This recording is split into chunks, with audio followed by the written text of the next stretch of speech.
नमस्कार, मैं हूं अवनींद्र आशुतोष। हमेशा की तरह आपके सामने लेकर हाजिर हूं 11 प्राइम टाइम। आपका बहुत बहुत स्वागत है।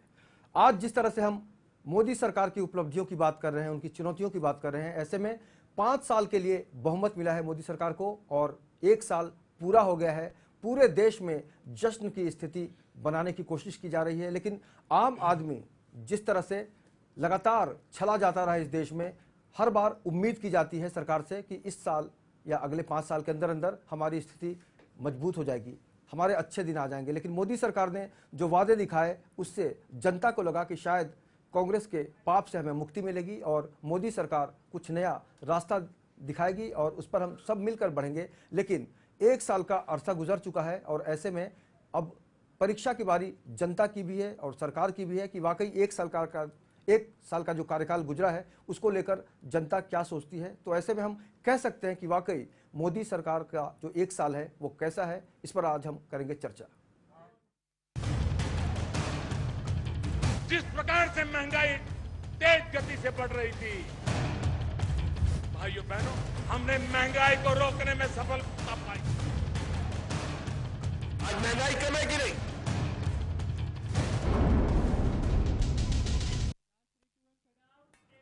एक साल की मोदी सरकार हो गई है और 1 साल का बच्चा बहुत छोटा होता है, लेकिन उतना भी छोटा नहीं होता कि उससे कोई उम्मीद ना की जाए।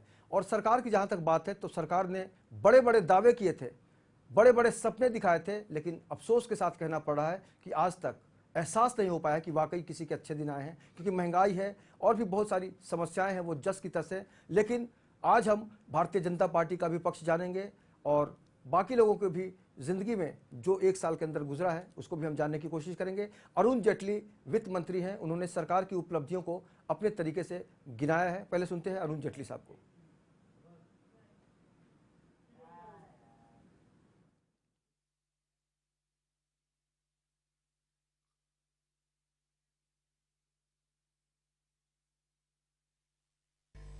जिन्हें ये पता नहीं होगा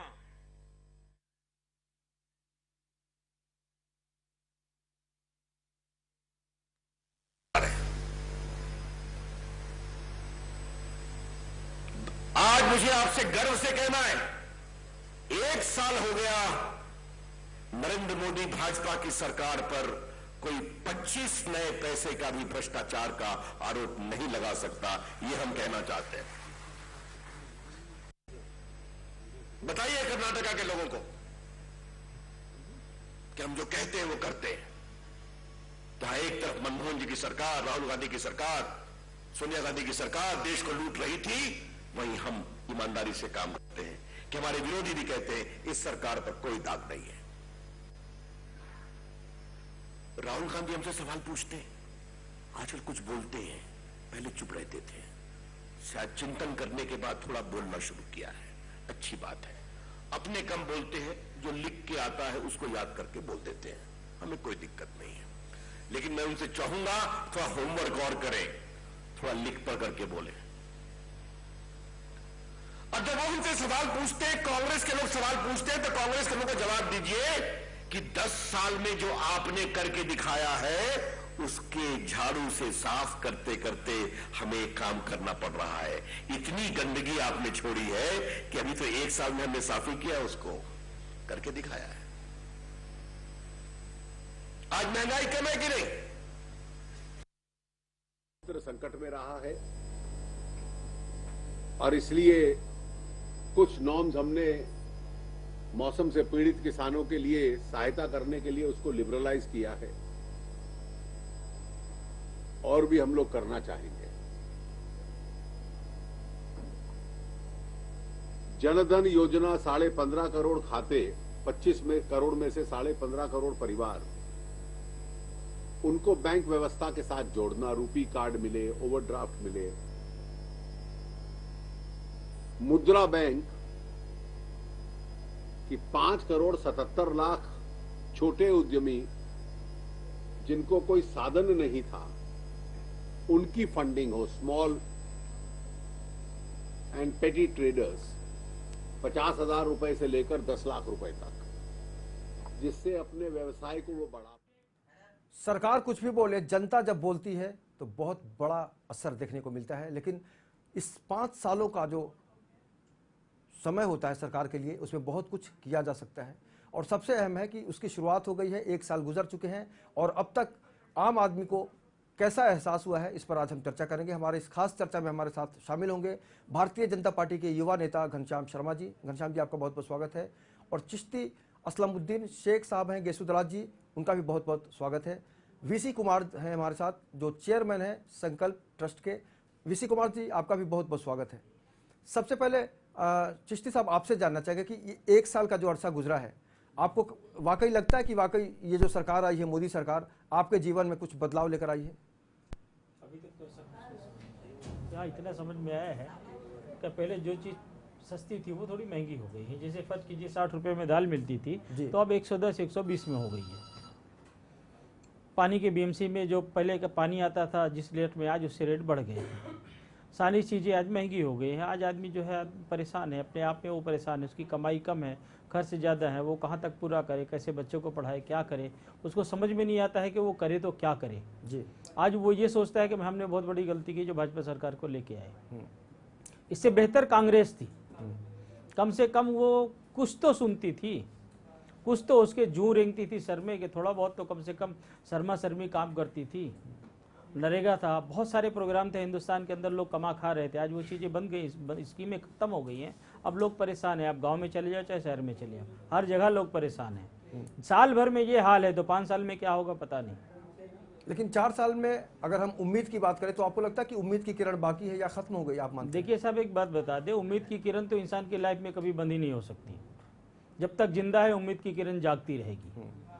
लेकिन अब ये भी तो सामने दिखता है कि भाई उम्मीद की किरण क्या है और क्या नहीं है सामने। बिल्कुल, कुछ तो अच्छा दिखे। कोई भी एक किसी भी आदमी से, आप एक गरीब से गरीब आदमी से पूछ लीजिए, आज वो परेशान है। घर के चूल्हे सही नहीं जलेंगे, लोग खाएंगे नहीं, पिएंगे नहीं, तो जाहिर सी बात है। और वो क्या क्या क्या कर सकते हैं? कांग्रेस के दौर में इतने किसान आत्महत्या करते थे। लोगों का कहना है क्या आज की डेट में आत्महत्या नहीं कर रहे हैं? क्या लोग बहुत मर रहे हैं? इस पर भी तो गवर्नमेंट को गौर करना चाहिए।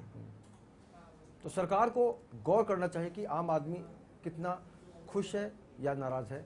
वीसी कुमार जी, आपने भी देखा होगा 1 साल का कार्यकाल गुजर चुका है जी। आपने 5 साल के अंदर 1 साल का जो कार्यकाल गुजरा है उसको किस तरह से देखते हैं?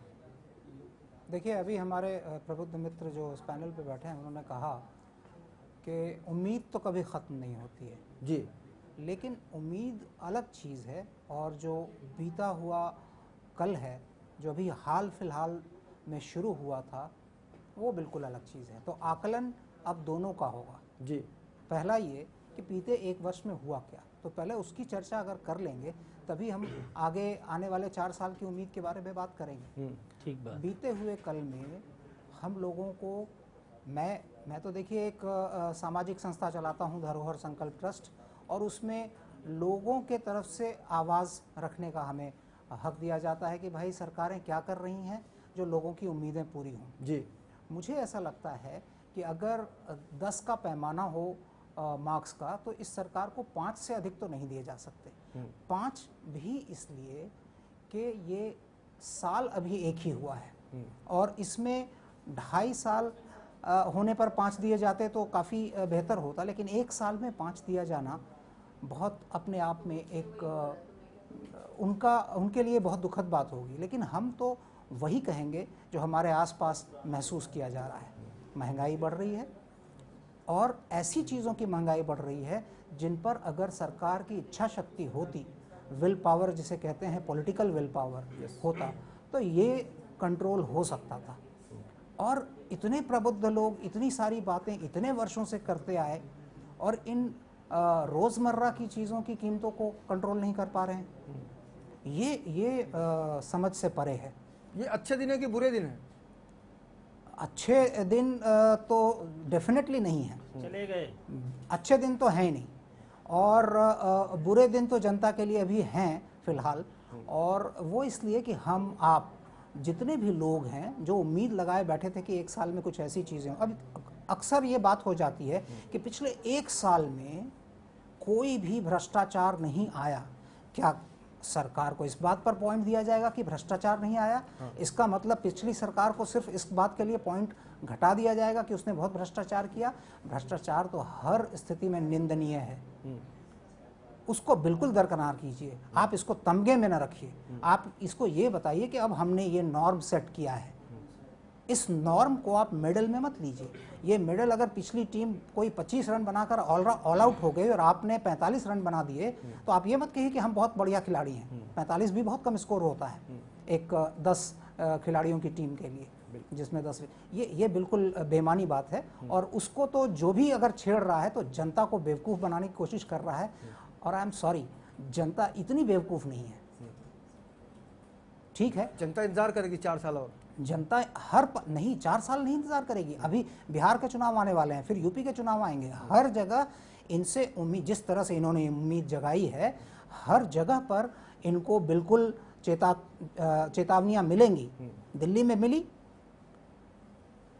अब आगे की सरकारें, यानी मैं ये नहीं चाहता, मैं तो कोई पॉलिटिकल बायस नहीं रखता, but without being biased I can tell you कि ये परेशानियां बीजेपी की बढ़ने वाली हैं। और जिसको हम लोग मोदी एनिवर्सरी को जोड़कर मोदी के नाम पर सारी चीज़ें लेना चाह रहे हैं, ये ठीक नहीं है। ये अभी 3 महीने तक जश्न का सिलसिला चलेगा और 4,500 से भी ज़्यादा रैलियां की जाएंगी और जनता को बताया जाएगा कि हमने 1 साल में बहुत कुछ किया है। जाहिर है इसके पीछे बहुत खर्च भी होगा सरकारी। घनश्याम शर्मा जी हमारे साथ हैं। घनश्याम जी, आपने महसूस किया कि आम आदमी नाराज़ है, अभी तक खुश नहीं है, आप इनकी खुशी को किस तरह से इनके सामने लाकर रखेंगे? जी, सबसे पहले मैं अपने चैनल के माध्यम से चैनल के व्यूअर्स को, भारतीय जनता पार्टी ने 1 साल जो पूरा किया है उसके लिए मैं तहे दिल से सबको मैं बधाई देता हूं। और जिस विश्वास के साथ, जिस दृढ़ता के साथ लोगों ने एक प्रचंड बहुमत भारतीय जनता पार्टी को दिया था, उसके अंदर हम लोग 100 में से 100% मार्क के साथ पास हुए हैं। पहली बात, क्योंकि पहला परीक्षा दिया आपने, खुद नंबर ले लिया, पास भी हो गए। ये हम नहीं दे रहे सर, आपकी मीडिया ने सर्वे करवाया था। मैं आपके ही मैं कह रहा हूँ 72% लोगों ने, मीडिया, ये तो आपका सर्वे था, मीडिया का सर्वे था, 72% लोगों ने दिया है। उसके अंदर तो मुझे बोलने की जरूरत है नहीं कि 72% लोगों ने ये कहा कि सरकार बहुत बढ़िया सरकार है, बहुत अच्छा काम कर रही है।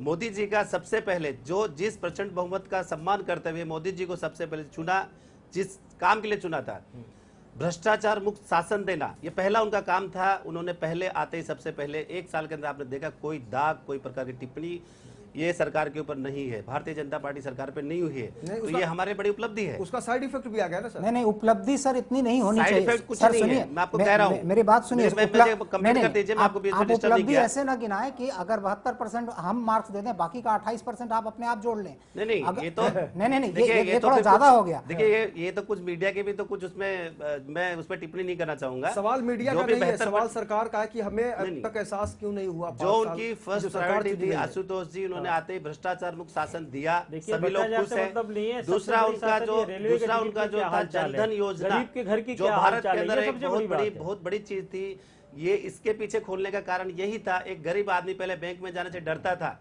आज उनको सरकार के अंदर भागीदारी दिया है प्रधानमंत्री जी ने, ये अपने आप में बहुत बड़ी बात है। नहीं, हम बिल्कुल आलोचना नहीं कर रहे हैं, हम बोल रहे हैं कि जो आपने अच्छा काम किया है उसकी तारीफ होगी, लेकिन हमारे घर में जो बजट है उससे हमारा खर्चा पूरा नहीं हो पा रहा है, उसमें हम कैसे बदलें अपने आप? देखिए, बजट के अंदर चिश्ती साहब बता रहे थे कि भाई उनको दाल महंगी लग रही है, उनको बिस्लरी महंगी लग रही है, उनको पानी की बोतलें महंगी लग रही है, कुछ चीजें के ऊपर महंगाई बढ़ी है, हम खुद स्वीकार करते हैं। आप बाकी चीजों पर क्यों नहीं बोलते? जिससे महंगाई घटी है, पेट्रोल के अंदर घटा है, सब्जियों के अंदर घटा है, हर चीज के अंदर महंगाई दाल रोटी के अलावा कहाँ सोच पाता है? आम आदमी के अंदर खाली दाल तो नहीं है ना, आम चीजें जो है, बाकी चीजें सब्जियां आती है, फल फूल आते हैं, उस पर भी तो आते हैं ना, उससे भी चीजें भाव घटे। सब्जियां नहीं खा रहा है आप देखिए, मैं कह रहा हूँ वही आशुतोष जी, 1 साल में हमने जो काम किए हैं, मोदी जी ने पूरा गिनाया है, हमारे जेटली जी ने सब पूरा बताया है कि क्या क्या हमने काम किए हैं। हमारा काम है एक अच्छी सरकार देना, एक अच्छा शासन देना, जो हमने किया है। जैसे दूसरे जो काम है, बेटी बचाओ अभियान उन्होंने स्टार्ट किया था, सफाई अभियान उन्होंने शुरुआत किया था, जनधन योजना उन्होंने स्टार्ट किया है, काफी ऐसी योजना है जो उन्होंने स्टार्ट किया था जो देश की भलाई के लिए है। और आज उसके अंदर वो खरे उतरे हैं। अच्छा, एक साल में आपने विरोधियों को बोलने का मौका तो वो देते ही नहीं है। देखिए उनके पास तो कोई मुद्दा होता नहीं है, उनको खाली एक ही वो सूट बूट की सरकार बोल देना और घर पे बैठ जाना, ये उनको आता है। आप अभी भी कांग्रेस की आलोचना से बच नहीं पाए हैं। अब तक आप लग रहा है कि कांग्रेस जो भी पाप किए हैं उसको आप साफ करते रहे, लेकिन आपकी छवि कांग्रेस ने पिछले 60 सालों से क्या किया है, मैं जिस हिसाब से पूछता हूँ। आप 60 साल से देखते रहो कांग्रेस सरकार को, आपने देखो 40-50 साल से कांग्रेस सरकार ने घोटाला हमारे देश को दिया क्या है। आज आप महंगाई की बात करो, महंगाई कैसे घटेगी। आज आपने इतने घोटाले सरकार के छोड़ के गए हैं, अब ये सरकार उसको घोटे पले खड्डे जो भरना है उनको, उसके बाद महंगाई का जो प्रक्रिया है धीरे धीरे। आज देखिए हमने जो पैसा जो सरकार की तिजोरी में जो करोड़ों और अरबों रुपए जो हम लोग कर्जे थे सरकार के ऊपर, उनको पूरा करने के लिए मोदी जी निरंतर काम कर रहे हैं। 365 काम किया है। एक बड़ी अच्छी कहावत आपको याद दिला दूं, एक बड़ी अच्छी कहावत है, 3 लाख करोड़ रुपया बिहार में 3 लाख करोड़ कोल आवंटन से हमको प्राप्त हुआ है, भारतीय सरकार की तिजोरी में प्राप्त हुआ है। 1 लाख करोड़ स्पेक्ट्रम आवंटन के अंदर हमको प्राप्त हुआ है। ये 3 से 4 लाख करोड़ जो आए हैं, ये छोटी अमाउंट नहीं होती है। अब कांग्रेस में आपने कभी राज में देखा था, आपने कोयला घोटाला हुआ है, जिंदल जी का आप देख लीजिए, जिंदल जी ने कोयला घोटाला किया था। सर, आपके मीडिया ने स्टिंग ऑपरेशन दिखाया था। आम आदमी को देखिए सुविधा की जरूरत होती है, उसको रिजल्ट चाहिए होता है, और सर मैं बड़ी वही बड़ी कह रहा बातें हूं, करना बहुत आसान मैं वही होता कह है। रहा हूँ, ये जो आम आदमी जो है, मैं एक आम आदमी हूँ, हम सब आम आदमी है, इसके ऊपर जो असर होता है कैसे होता है। ये जो घोटाले होते हैं, जो हमारे सुविधा के लिए सरकार को टैक्स पे किया जाता है, ये जो पैसे जमा होते हैं उनको घोटाले के जरिए लोग चाट जाते हैं। मैं अगर सब शुद्ध भाषा में कहूँ तो पूरा पैसा खजाना खाली कर दिया इन्होंने, तो महंगाई ऑटोमेटिकली बढ़नी है। ये तो अच्छे फल फूल रहे हैं। मैं आपको बताता हूँ, ये इनके जो कांग्रेस के घोटाले पहले से चलते आए हैं।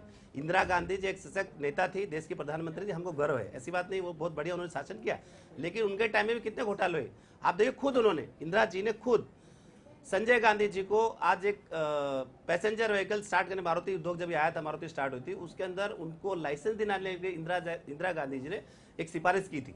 शुरू वहीं से हो गया, मतलब ये भी एक घोटाला ही है एक प्रकार से। उसके बाद देखिए पिछले 40 से 45 सालों के अंदर सुखराम जिन्होंने संचार घोटाला किया था, आपको याद होगा, नवीन दिनजल जी का, जैसे मैंने आपको बताया। नहीं सर, मुझे सर एक बात कहनी है। आप इतने बड़े बड़े कार्यक्रमों की बात कर रहे हैं ना, हम लोग अभी जो जन साधारण, हम आम जनता जो रोजमर्रा की जिंदगी है, उससे आप मारुति उद्योग पर जा रहे हैं, पता नहीं 2 लाख 5 लाख करोड़ की बात कर रहे हैं। मुझे सिर्फ इतना बताइए कि चीजों के जो बेसिक रोजमर्रा की जिंदगी के दाम, क्या इस्तेमाल की जो चीजों के दाम वो कम हो गए हैं क्या? देखिए मोदी जी इन्हीं चीजों के ऊपर तो काम कर रहे हैं। अरे आप कितने आप मुझे बताइए, महंगाई पहले से कम नहीं हुई है, कर रहे हैं, वो तो विदेश में दौरे पे महंगाई लगे पहले हुए से हैं कम भाई। नहीं हुई है। एक आध चीज को आप छोड़ देते हो, किस चीज में महंगाई कम, मुझे आप बताइए किस चीज के भाव बढ़े हैं। आप यूपीए सरकार की गवर्नमेंट थी, आप अभी टैली कर लीजिए कितना फर्क है। यूपीए सरकार में डीजल और पेट्रोल क्या भाव था, आज का भाव देख लीजिए। सारी चीजें भाव ऐसे नहीं देखा जाता सर, डीजल और पेट्रोल के भाव कुल मिला के महंगाई उसके कई पहलू होते हैं। जिस पहलू पर जितना कम होना चाहिए था डीजल और पेट्रोल का, विरोध करने के लिए उतना नहीं हुआ है। नहीं, विरोध करने की बात नहीं कर रहा सस्ता वहां से आ रहा है, उतना सस्ता यहाँ नहीं हुआ। बाजार मूल्य पर कम होता है। हालात नहीं, आप मेरी बात सुनिए। तब ये था, इलेक्शन के समय नसीब और बदनसीब तक बात चली गई थी, और उस समय पेट्रोल के और डीजल के जो दाम कम हुए थे, जितने होने चाहिए थे उतने हुए थे क्या? नहीं हुए थे। मैं ये कह रहा हूँ, देश के हालात को आप देखिए, देश के अंदर जो जितना कर्जा हमारा देश के ऊपर था, आपने देखा होगा मोदी जी ने विदेशों में जा जाके जो हमारे इंडिया के जो आज सम्मान बढ़ाया है, वहां से जो इन्वेस्टमेंट लेके आ रहे हैं, उसके ऊपर भी आप टिप्पणी तंग कसते हैं उनके ऊपर। सुप्रीम कोर्ट की सरकार है, तो काम कैसे करेंगे? सारी तारीफ ये महंगाई कम करने के लिए वो चाइना गए, जापान गए, ये सब जगह वो जाके आए हैं। एक बड़ा इन्वेस्टमेंट सारी तारीफ से, उस पर हमें कोई इनकार नहीं है। वो इन्वेस्टमेंट ला रहे हैं देश के अंदर, हिंदुस्तान का नाम बढ़ा, महंगाई अपने आप कम होगी। बिल्कुल, लेकिन आम आदमी आज भी महसूस कर रहा है कि वाकई अच्छे दिन नहीं आए हैं। 15 लाख रुपए की जो बात की गई थी उसको सर, आपका सर्वे आम आदमी के ऊपर तो किया गया था, बेहतर टका लोगों ने, सरकार अच्छी है। देखिए सर्वे का मतलब कितना होगा? इन्होंने कहा कि आज गरीब आदमी जो है बैंक में जाना मतलब एक बड़े गौरव की बात जनधन योजना एक गौरव की बात नहीं है। बैंक में जाने के बाद क्या आदमी के खीसे में पैसा ऑटोमेटिक आता है? एक प्रकार से उन्होंने जीरो बैलेंस के ऊपर उन्हें अकाउंट खोला है। आज तक गरीब आदमी बैंक में जाने से डरता था। जो भी पैसा बचा हुआ है उसको भी आप बैंक के जरिए, बचा हुआ क्या, वो पैसा खा नहीं रहे, उनको एक सुविधा देखिए, जीवन बीमा उन्होंने जो अभी सुविधा दी है, 12 रुपए के अंदर उन्होंने पूरा बीमा दिया हुआ है। इससे अच्छी चीज गरीबों के लिए स्कीम जो चालू की है, उनके ऊपर आपको ध्यान देना चाहिए, विकास जी आपने अप्रिशिएट करना चाहिए। बैंक में अकाउंट बढ़ गया। पटना और बिहार में हमने अक्सर सुना है कि मर जाइए जीव तब कब खाइए घी। जब हमारी इच्छाएं मर जाएंगी, जब हम मजबूर हो जाएंगे, तब सरकार के अच्छे दिन आएंगे तो क्या फायदा, हम क्या उठा पाएंगे? मैं आपके इस कहावत से बिल्कुल इत्तेफाक रखता हूं। मैं आपसे ये कहना चाह रहा हूं कि ये जितनी हम कब तक कांग्रेस और बीजेपी की बात करते रहेंगे, कब तक हम अपनी सरकार की बात करते रहेंगे? हमें कब एहसास सिर्फ होगा कि आरोप हम कर देना जनता बीजेपी की है? सरकार है, आरोप कर हमें देना गलत एहसास बात होना है। चाहिए कि हम भारतीय हैं और हमारे लिए सब कुछ सरकार ने कुछ मेरे कर दिया है। मित्र, मैंने बीजेपी शब्द का तो प्रयोग भी नहीं किया। मैं तो सिर्फ कह रहा हूं आम जनता की जो रोजमर्रा की चीजें हैं जरूरत की, वो क्या उनकी कीमतें कम हुई हैं, बस इतनी सी बात है। मैं यही कह और रहा हूं। आप बीजेपी कांग्रेस आप बोल रहे हैं, मैंने तो एक बार भी बोला नहीं। हमेशा मैं देखता हूँ जब भी कांग्रेस की बात, कांग्रेस के लोग हमेशा जो है आरोप करते रहते हैं, सूट बूट की सरकार बोलते हैं, धरने मोर्चे निकाल रहे हैं, एक बदनाम करने की एक साजिश रचते हैं, लेकिन उसमें नाकाम होने वाले हैं। बहुत इन्होंने पहले प्रयास कर चुके हैं। आने वाले समय में प्रधानमंत्री जी से सभी लोग खुश है, उनके काम से खुश है, और आने वाले समय में महंगाई और कम होगी। एक साल के अंदर आप कितना आप उनसे अपेक्षा करोगे, मुझे बताइए। अपेक्षा से ज्यादा उन्होंने काम किया है, 365 दिन। अच्छा, आप मुझे बताइए कि आपको क्या अरहर या तूर की दाल के भाव मालूम है? आज के दिन का उसका क्या भाव है? तो आप मुझे बता दीजिए कि यूपीए के टाइम में क्या भाव था और आज क्या भाव है, आप भी बता दीजिए। नहीं, मैं दोनों बताऊंगा, लेकिन आप बता सकते हैं? नहीं, आप मुझे बता दीजिए। देखिए, मैं वही कह रहा हूँ, हुजूर मैं कह रहा हूँ, मैं बताऊंगा, लेकिन आपको मालूम है, आपको ज्ञात है क्या? आप जो है अरहर की कैसे दाल, आप किस चीज के दाम कम होने की बात कर रहे हैं? आप मुझे इतना बताएं, अरहर के दाल का भाव क्या है? वही मैं आपसे पूछ रहा हूँ ना। आप बता दीजिए यूपीए में क्या था, अब क्या था, आपको पता चल जाए, मुझे देने की जरूरत नहीं है। जी, मैं आपको बता देता हूँ। अगर आपको यूपीए के टाइम में क्या था, अब क्या है, बता दीजिए। नहीं, मैं दोनों बता देता हूँ। आपको दाम याद नहीं है, इसलिए आप दोनों मुझसे पूछ रहे हैं। नहीं, मुझे तो पता है सर। पहले आप कंपेयर कर लीजिए पहले। तो आप बता दीजिए, पहले आप कंपेयर करके बता दीजिए ना मुझे। अगर आप कह रहे हो महंगाई बढ़ गई है, अगर ऐसी बात है तो हम बोलिए चिट में नहीं, लिख कर हम ये रख, कह रहे हैं, चिट में लिख कर हम रख दें। देखिए, ऐसा नहीं है, यहाँ पर स्मार्ट पूरे प्ले देश नहीं है। की इकोनॉमी के ऊपर आप बात कीजिए। एक छोटी सी एक चीज को लेके आप जो इस तरह से बात करें, उसका मतलब नहीं है। आप मुद्दे से भटक रहे हो अभी। आपको मैं ये कह रहा हूँ पूरे देश की इकोनॉमी को सुधारना है। अरे भैया, रोटी दाल मुद्दा है, क्या बात कर रहे हैं? रोटी दाल मुद्दा है। रोज खाना विकास खाना जी, ये दो लाइन सुन लीजिए, फिर उस पर हम चर्चा करेंगे आगे सब लोग। कि साईं इतना दीजिए जामे कुटुंब समाए, मैं भी भूखा ना रहूं साधु न भूखा जाए। आज अगर आपके घर पे कोई मेहमान आ जाता है तो आप समझ सकते हैं कि आपके ऊपर महंगाई की जो मार पहले से पड़ी है, उस पर आपको और भी कितनी परेशानी हो जाती है। तो सरकार को फिलहाल जो जीवनावश्यक वस्तुएं हैं उनको लेकर गंभीर होना चाहिए। लेकिन आपको नहीं लगता कि सरकार उस बारे में संवेदनशील नहीं है? बिल्कुल, मुझे लग रहा है दाल रोटी बिल्कुल बेसिक मुद्दा है, और मैं दाल की बात कर रहा हूँ। दाल के दाम कम नहीं हुए हैं, सब्जियों के दाम कम नहीं हो पाए। ठीक है, ओला वाली बात मैं समझता हूँ। गर्मी से लोग मर रहे हैं सर, 550 से ज्यादा लोग इस हिंदुस्तान में गर्मी से मर जाते हैं।